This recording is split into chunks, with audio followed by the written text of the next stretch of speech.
SBN, Sports Business Now. SBN is a division of Row 27, the digital sports marketing company, celebrating 5 years of creating TV spots, intro videos, and microsites for over 150 teams. See our work at row27.com. And by FanMaker, digital marketing tools for sports teams, featuring FanMaker Rewards, the most comprehensive and popular fan loyalty and reward system. Learn more about our apps at fanmaker.com. SBN, Sports Business Now. Hey sports fans, welcome to SBN Live episode 41. This is where sports marketing and technology meet. My name is Max Huber. I am your host today. I am joined by Katia, our SBN Live contributor, and account executive for Row 27, Tim Dobbins, making his return to the show. Yeah, glorious return. I'm excited to be here. Glad to have both you guys on. Let's just kind of jump right into it. Our first story involves a study from Yale that, you know, you're watching TV, you see Peyton Manning hawking Papa John's pizza, you see Kobe Bryant, LeBron James chowing down on McDonald's. Well, according to this study, these endorsements from these professional athletes, among others, obviously there's more, are resulting in an unhealthy lifestyle for children and young adults who are generally the target audience for such junk foods. Katia, let's start with you, kind of get your perspective on this. I think it's a little ridiculous. It's kind of like suing McDonald's because you're fat. Yes, this is where they have the money. This is, high-profile athletes. They're very influential for little children, but, it comes down to parenting at the end of the day, and you can't really argue with that. Yeah, if your kid's influenced and wants to eat Papa John's pizza, then you need to step in and be the parent and say, no, here's some veggies. I really don't think that Kobe Bryant should be punished because of this. Yeah. Great take. I know Tim has quite the interesting take on this. We'll go to him, but I feel the same way. Just because somebody is endorsing Papa John's pizza doesn't mean that I'm going to go eat it. It's not going to entice me to do it. I know that it might for some people, but I don't see the validity in it myself. Tim, take it away. All right. Well, thanks for the great intro. So, first of all, to echo what Katia said, it's a really, really loose correlation. There's so many other factors that go into this, endemic problem in the United States that cause youth to be obese, chiefly among them being, like she said, the fact that the parents are agreeing to buy this food for the children or the young adults or what have you. A couple different takeaways, though, from this. One, I think it bears discussion to talk about the long history that athletes do have with more inauthentic endorsements, and the fact that they certainly have the right to earn the money however they see fit. And then second of all, why brands like McDonald's need these celebrity endorsers. So I guess first let's go to the, inauthenticity of a lot of the ads in the past. You've had Michael Jordan and LeBron James, and recently Joe Flacco and Colin Kaepernick all eating McDonald's. You've had, Blake Griffin driving a Kia. You've had Shaquille O'Neal being able to, or shouldn't even be able to fit into a Buick that he's endorsing. But nobody really cares. And that's part of the brilliance of the brand, because they're using that pre-existing connection that the people have with the athlete endorser to pitch their product. Especially with something like McDonald's, it's difficult to create that emotional connection that the brands need to sell their product. But using that connection that's already been established between the athlete and the consumers is a brilliant play by the brand. But as far as the brand advertisement goes, it's, they have to kind of promote this product using this type of advertisement because, you see a lot of really terrible commercials coming out from McDonald's that are, the fishy one or the one where the guy and girl fell in love over an Egg McMuffin. And there's really not much to say with the product besides, hey, it tastes really good. What else are you going to say about it? You certainly can't pitch the health value of it. So other than saying it tastes good, you need to bring in some exterior influencer to really promote the product effectively. And for McDonald's, that's been, and for a lot of fast food restaurants, that's been a celebrity or athlete endorser. It's pretty much, they do all they can to kind of distort the unhealthy truth about, the product, and not a knock on the company, but it's the consumer's responsibility to realize what isn't good for them. All right, speaking about what isn't good and good for you, Let's talk about the Jacksonville Jaguars. The NFL is to play 3 games in London next season, 2 this year. We saw our hometown, we're based in Minneapolis. We saw the Vikings take on the Steelers. And later this month, we're going to see the Jaguars take on the 49ers. The Jaguars are playing a number of games overseas every year for the upcoming years. But next year, it'll be the Jaguars, the Falcons, and the Raiders. They're going to play 1 home game apiece at Wembley Stadium. Beautiful facility. According to the league's announcements, no opponents or dates of these games have been announced so far. Katia, what are your thoughts of this? I know that everybody talks about a possible franchise moving to London. First, what are your thoughts on just the continued going over there and playing in London? And do you think a team could actually survive there? Well, I don't think a team can actually survive there. I mean, just the travel time, it was great to have a presence in London and kind of appeal to those fans. And I was very impressed to see so much purple in the stands and just kind of the great tailgate atmosphere that they provided over there. But I think that was kind of a one-game thing and something that was special and someone that went over there and, kind of made a trip out of. I know some people that went over there and they just went over for the week and really kind of made it their vacation, which that's what it is. The Vikings were able to have a bye week after, so they were able to get off that jet lag, and I just think it would be way too much travel time to have an actual franchise over there. That being said, I know they've done some pregame international games with NBA and things like that, and it's always exciting to engage the world in something that we love over here so much, but I just don't think it would work. Yeah, it's an interesting take. I know that I think it's going to come to that conclusion with Roger Goodell and wanting to put a team there. But, Tim, what are your thoughts? We haven't seen your Packers over there anytime lately. No, they got such a great stadium in Lambeau that they have no need to ever leave those friendly confines, unlike a certain hometown team. Anyways, let's get on from that. Just like what Katia said, they've been selling out those games, and they've been selling them out pretty quickly. But that's, more of a product, like she said, about the novelty of it, the rarity of it, and the fact that there's just been intense promotion on the ground there to sell out each and every game. Having an 8-game, 10-game, if you include preseason schedule, is a totally different animal, and maintaining people's interest over that period of time. I guess the question is, what's Roger Goodell's and the NFL's end game in all of this? Is it to, get a permanent team there? Is it to generate international interest? If they're, just looking at generating international interest, why are they not playing games in Paris, Tokyo, Beijing, any place like that? If the permanent team there isn't the end game, is this going to continue indefinitely and just continue to play more and more games? Yeah, I don't know. It takes away from, if you're a season ticket holder, especially for the Vikings, Falcons, or Raiders, you lose that one game that hopefully you want to see your team play. For the East Coast teams, it's not as bad travel. I mean, it's like a 5-hour flight, but if you're the 49ers, when they have to fly out there, that is one hell of a flight that they have to partake in and kind of come over that jet lag. Even for the East Coast teams, though, if you're flying out there on, getting there on a Saturday night, you might get 3-4 hours of sleep if you're lucky, just based on the time difference. And looking at the film and everything like that, everything that goes into game day prep, that's a lot to take on those big guys sitting in those seats for long periods of time. Yeah. Just doesn't seem like a Luckily for the Vikings, and I don't know if they do this for every home team, they got to go out there a little early and kind of get acclimated. The Steelers came out a lot later.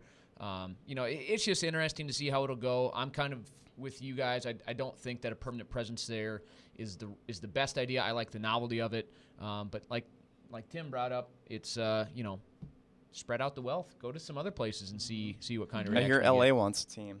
Yeah, it could be a good market for one. But right. Speaking of novelty, we're going to move on to something that I am extremely excited about and extremely passionate about. Virginia Tech and Tennessee are going to play a football game at Bristol Motor Speedway in Bristol, Tennessee. This is going to be absolutely amazing. You can see this picture here. This is a mock-up by SB Nation, which includes the actual facility in there, and we're going down. And this is Joe showing us here. That's Neyland Stadium, where Tennessee plays, perched inside of Bristol Motor Speedway. Neyland Stadium holds about 100,000 people, but Bristol Motor Speedway is absolutely huge, 160,000 people. It's halfway between both campuses. I think it's going to be absolutely awesome, and just the scale of this is super cool. Tim?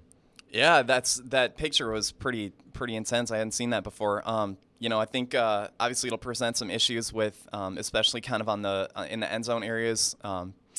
whether they're going to, bring in a bunch of new seats to put closer to the field, or if the people in the bleachers are just going to be, 100 feet away from the action. But yeah, I mean, I think it'd be a really cool experience to be in that race setting with, more people than you're used to at a game. You got 160,000 friends there all cheering with you.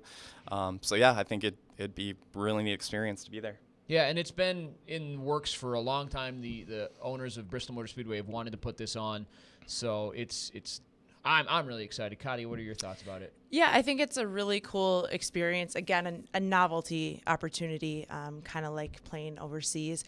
My question is, if you had the last seat in the entire row, would you rather be part of this great experience and hear the sounds and not really see the game, or just go out, tailgate, be around the atmosphere, and then go watch it at a bar? And because you're really, I mean, what are you getting at that top rail position? What would you guys do? I would just want to be there, because I know that Bristol has some pretty good sight lines. Then that's for a NASCAR race, and you're going to see cars a lot closer to you as they are hugging the outside of that. But I still think you're going to be able to get some good stuff. The atmosphere will be cool. The tailgating, like you mentioned, is going to be unreal. It's already an SEC football, SEC ACC football game. There's going to be great tailgating, great atmosphere. Yeah, I'd want to be inside. Tim? Yeah, I agree. I mean, you could even buy a seat in the top deck on the end of the aisle, and then watch it on your phone. Might be a better view. Watch it on your phone. There you go. Interesting. Speaking of TV, we're going to move on to our next story. This deals with Red Bull. They have their Red Bull signature competitions, Crashed Ice, which we've seen here in the Twin Cities in St. Paul, X Fighters, Cliff Diving, and Air Race. And beginning in 2014, Fox Sports is going to be carrying those. Several of the events Fox acquired have been shown on NBC and NBC Sports Network the past 2 years. So this is kind of... and it was very small. They are going to really ramp up the programming for it for those 4 events. It's just kind of a cool deal for the Red Bull Media House that it signs its first TV rights deal with a major broadcaster only 2 years after its inception. Katia, I know that you're a huge Crashed Ice fan and love the extreme stuff here. What are your thoughts? Yes, well, I mean, I have been to the one when it was here in Minneapolis, which is just so much fun to be at. You're freezing, but everything, the whole experience and what they put on is really cool. If you love that extreme sports, I think that'll translate great onto TV, and especially on such a large level. Red Bull is doing some great things and really just moving forward as a brand, which is very impressive. They, do everything in-house too, which I think is really cool. Yeah, and not only the Red Bull acquisition, they also purchased rights to the NASCAR Nationwide Series races and to USA Rugby. So FS1 and FS2, they're really trying to ramp up their efforts. Tim, let me know what you're thinking on this. Sure. Yeah. I mean, I'm actually not familiar with Crashed Ice. I know what Crushed Ice is. Is it Crashed Ice. Similar? It's a downhill cross terrain skating competition. You have 4 skaters going down a course on hockey skates. It's kind of a all out. You're bumping people. It's really cool, and they did it in St. Paul. It wrapped around the St. Paul Cathedral. Great views, and it's just kind of exhilarating to watch these fans do it. Like Katia said, it's cold. Maybe you got a little flask with you, trying to stay warm. Yes. And It's necessary. Orange juice in there or something. Yeah, orange juice in the Some cold hot Minnesota tea. weather. So it's a really cool thing. But with the X Fighter or the Air Race, where they're actually having planes go out there. So Cliff diving is more self-explanatory, so I can get that one. Yeah. But yeah, I think it's a great deal for both sides. Red Bull gets their first major broadcasting deal, and Fox Sports and Fox Sports 1 and Fox Sports 2 get, I think it was 180 hours annually of programming live, and then highlights that they're going to get to fill out. They have 48 hours of content to fill out every day, so this will be a great way to do that, to also attract more young viewers, which I know is kind of one of their brand's primary goals, to make sure they're attracting a younger audience. So yeah, I think it's a great thing for people that like action sports. yeah, hopefully this just expands what Red Bull's doing. Hopefully they come back to the Twin Cities for Crashed Ice soon here this upcoming year. I know that they're going to announce those dates soon, and I've got my fingers crossed. Staying on kind of the TV aspect, Comcast, NBC Universal, and Twitter announced a strategic partnership to more directly connect the millions of Twitter users with television viewing. In the first step of the partnership, Comcast engineers created a new feature called See It that will give millions of Xfinity TV customers the ability to instantly access TV shows, movies, and sports directly from a tweet. See It will debut in November with shows from NBC Universal's networks. So there's some brainiacs at Comcast and NBC that have thought of this. I think it's kind of a cool idea. I don't sit there and just check tweets on my phone all the time, and I don't have Comcast, so it's not going to be that effective for me. But Katia. I think it's a cool concept. How is it going to affect Twitter, though, with users and kind of how slow the database is going to roll? Also, is it going to be something that you have to pay extra for as a Comcast user, or can you have basic cable and use this? I don't know if I'd really want to watch TV on my Twitter and respond to it, but I know TV is a huge topic on Twitter, especially when it comes to sports as well. So I think it's a good idea and concept, but I'm not sure how it'll pan out. Yeah, it'll be interesting. The See It button will enable a menu of consumption options, including being able to tune to live TV or start a show on demand on their set-top box, tune into a show online or on their mobile device. You can set your DVR, you can set a reminder, and you can buy theater tickets through Fandango. That one's kind of a cool idea, if you're going to go to the local AMC and check out a movie. But Tim, is this something you're going to partake in? Yeah, I think I will partake. I think it sounds incredibly cool, kind of like an online remote control that'll deliver you real-time content. Going to be obviously a lot of advertising opportunities for businesses as well. And, with Twitter's IPO coming out on November 15th, a little more than a month from now, investors will definitely be keeping a pretty watchful eye on on this success of this platform. Especially curious to see how this is going to pan out with the 2014 Sochi Olympics. In 2012 in London, I know NBC live streamed every single event online, but this could bring a whole new level to that, with somebody being able to look at, if Shaun White was going on his final half-pipe run for the gold, if the Canadian team was about to get upset by the Swiss curling team. Something cool like that. All you'd have to do is tweet to or see the tweet to watch that live stream, even if it wasn't something that was going to be on television. Like Katia said, it's not going to be the best thing to necessarily watch all those events on your phone, but if it's something that you have the option between watching it on your phone and not watching it at all, it'd be a great way to deliver content from the Olympics. Yeah, it'll be interesting as well for like sign-in, how somebody's going to, based on being in Twitter, housed in Twitter, how somebody's going to sign on from a Comcast account. But it's got some great potential. I'd love to see if it expands from there. Being a direct TV guy, I think there could be some cool stuff there as well. Twitter, Facebook, all these companies out there are doing some really great stuff to expand the viewership and provide people with so many different opportunities to consume the sports and television shows that they want to. We'll move on to our last real story of the day. And it looks like Mexico and the U.S. are potentially looking to submit a dual hosting bid for the 2026 World Cup tournament. This also comes in the news that Canada continues to plan on a bid for the 2026 World Cup tournament. To me, 2026, I can't even think that far out. I will be 42 years old when that actually happens, which scares the hell out of me. But, Tim, you're a big soccer guy, big Mexican soccer fan. Thoughts? Yeah, I am. I think, firstly, the comment that was made by the Liga MX president, I think might have been just more of an offhand comment that was said, during the panel at the conference he was at. I'm not sure how much, extensive thought has actually been put into this, if they've even discussed it with the U.S. Soccer Federation at all is a mystery. But the dual hosting bids aren't without precedent. I know South Korea and Japan hosted the 2002 World Cup together. That went well. I think it'd be interesting. Both countries, the U.S. and Mexico, are fully capable of hosting a World Cup on their own. So to team up like this would be, each country can kind of bring something different to the table with, the U.S.'s, political clout and the Mexicans' credibility in the international landscape with soccer. So I think it'd be a really cool thing with the infrastructure is already in place with so many huge stadiums in both countries. I think it'd be a pretty great idea, actually. Yeah, the thing that when you started talking about this that I could see as a major concern is if they did do a dual hosting, what U.S. cities, what Mexican cities are going to get left out. Obviously, you're going to be in Mexico City. You're going to be probably, I mean, you've got a soccer-specific stadium in LA, gigantic facilities there. I mean, you could have a Texas stadium, AT&T football stadium you could have there. But what places are going to get left out and kind of get burned and upset about the whole deal? So that you bring that up made me interested in that concept, and it'll be interesting to see, like you said, if this kind of rumor or just offhand comment actually comes to fruition. Yeah, and I mean the other thing is it would be another travel issue. You wouldn't want to have a team playing in Mexico City, on a Tuesday and then have to travel to Seattle to play a Friday game. Yeah, and then you've got the visas and passports and all that stuff that's going to come involved. Katia. My question is, what's the benefit for both countries? I mean, like you said, they're both capable of holding their own World Cup. So really, on each end, why would you want to do this, in your opinion?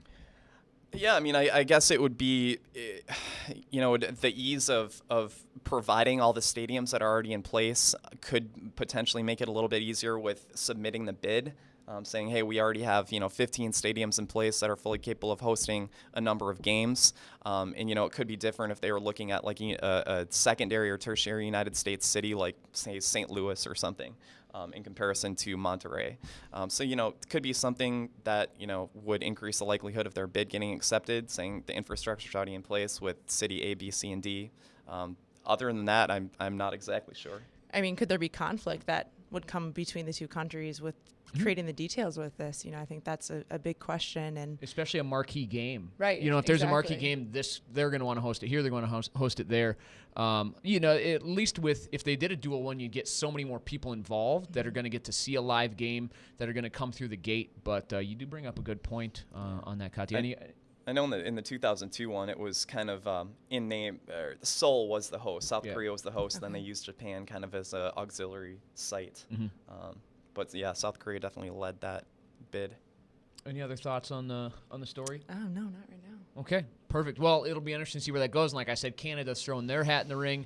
So, might as well just make it an all-North American World Cup and kind of see what happens. So we end, as we do most every week, with our That Just Happened moment of the week. And this one involves the Raptors mascot, who is out for the season after tearing his Achilles tendon during a school visit. So, and Joe, I'm going to have you scroll down just a little bit on the screen. As you can see, this isn't the first time that the Raptors mascot has been injured in the line of duty. So I want to thank Katia and Tim for joining me today. Check them out on Twitter. It's at Katia_Dimitra and at Tim Dobbins, Dobyns. We don't have a show next week. We are celebrating our 6th birthday here at Row 27, so we'll be back the week after that. But as always, check us out on Twitter at SBNow or online at sportsbusinessnow.com. Thanks for joining us. SBN, Sports Business Now.